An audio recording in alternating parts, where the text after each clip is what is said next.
नमस्कार मित्रांनो, मुख्यमंत्री माझी बहीण लाडकी या योजनेअंतर्गत महाराष्ट्रातील महिलांना 1500 रुपये महिना सुरू होणार आहे।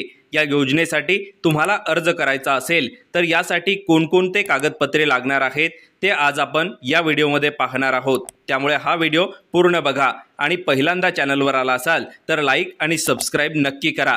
तर यासाठी तुमच्याकडे सर्वात महत्त्वाचं म्हणजे बँक अकाउंट असणं आवश्यक आहे।